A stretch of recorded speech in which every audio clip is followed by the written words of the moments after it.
why real crop circles have more of these particles than the rest of the planet is a puzzle that the students are not trying to answer.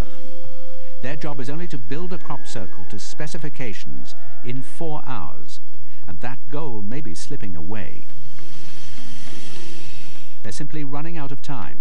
Manually seeding the crop circles with iron particles is too slow. They'll have to come up with a faster method, and they have less than 5 minutes in which to accomplish it. Could this long journey degrade into a fiasco? The only chance open to the MIT students is to resurrect an experiment discarded because of a high risk of fire. Like any assignment at MIT, Dom, Dev and Lisa dig into the available data to scientifically duplicate the main features of what researchers consider to be authentic crop circles. But with less than 2 minutes left, they're running out of time in their specially adapted motor home. They decide to try and resurrect an experiment discarded earlier that night. This actually will give a nice radial distribution of any particulate that we place within it, and it will also raise the temperature to such a degree as to melt it to produce the iron filing characteristics that we've seen in other reported crop circle incidents. Somebody must have gotten it. Dom, Lisa and Deb have wired up a pyrotechnic device that has been tested only once before. If it works, iron particles will be distributed in a linear pattern over the circumference of the crop circle. If it doesn't work, then weeks of preparation will be lost.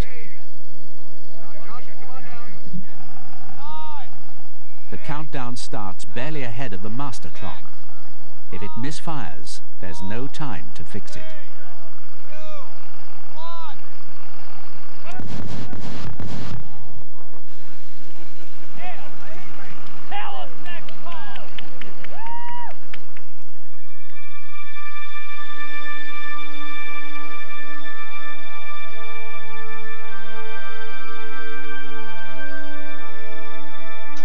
Southern Ohio has a temporary feature that connects it to a great mystery. Crop circles are found all over the world and in many different shapes. The MIT students patterned this circle after Kresge Hall on their campus in Cambridge, Massachusetts. Other crop circles are formed in many different shapes, and the phenomenon is not even limited to crops. The activity around the MIT students' crop circle has subsided. Inside the Winnebago, it's a time for sleep. Weeks of preparation are over. Dev stretches out on the bed. Lisa snoozes with her ever-present book. And Dom, unable to stop working on the project, has collapsed on top of their crop circle plans. Meanwhile, at a nearby helipad, postgraduate students Mark and Zoz begin their analysis from the air.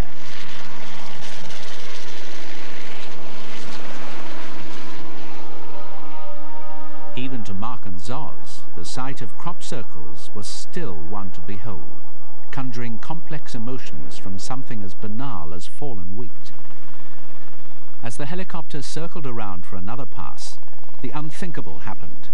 Power was lost. The pilot auto-rotated, and just as suddenly the power returned. Was this a coincidence or something more ominous? Other aerial surveys of crop circles have complained of strange events occurring in the air above the formations.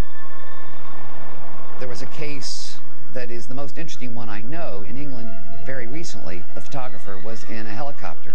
At 500 feet, she started to notice the image breaking up in her digital camera. As the helicopter descended to 300 feet, the digital image lost color entirely.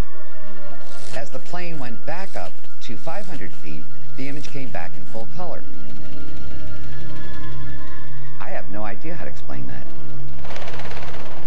The aerial survey complete, they return to the landing pad for debriefing. We made an initial approach and